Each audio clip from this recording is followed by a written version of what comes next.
O estado de alarma declarado o pasado 14 de marzo obrigou tamén a Amicos a modificar as súas dinámicas de traballo, co fin de garantir así o mantemento dunha atención axeitada, de calidade e moi necesaria ás persoas con problemas de diversidade funcional. Dende un primeiro momento decidiuse suspender a atención presencial e reforzouse a xestión telemática, pero a pesar diso a situación veuse agravada coa aparición de varios contaxios. Na actualidade son 5 positivos, 4 usuarios e un traballador. O caso é especialmente grave en 2 dos usuarios que tiveron que ser trasladados a un centro hospitalario, dadas as súas necesidades de atención.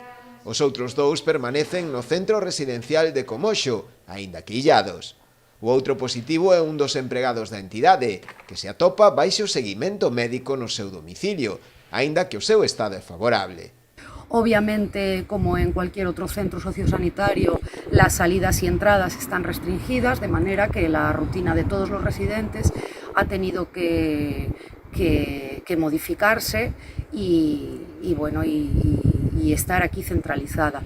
Hacer especial hincapié en los protocolos de limpieza, desinfección, separación por zonas y sobre todo adaptar el día a día de nuestros residentes. Actualmente en el centro residencial residen 33 personas, de las cuales 31 permanecen en el centro, haciendo vida, adaptándose a las circunstancias que nos toca a todos vivir. Amicos atende na actualidade a unhas 140 persoas con necesidades especiais, ao redor duns 40 menores e 100 adultos. A maioría dos usuarios presenta unha alta vulnerabilidade fronte a unha situación de crise, como é a que estamos a vivir, polo que é preciso adaptar os métodos de seguimento e atencións especiais. Se trabaja mucho con ellos, la sensación de control, el contacto con las familias, tanto por parte de los técnicos como por parte de los usuarios, el fomento de la realización de videollamadas y contactos en los que la información que reciben los usuarios y los residentes no sea únicamente una voz por teléfono, sino que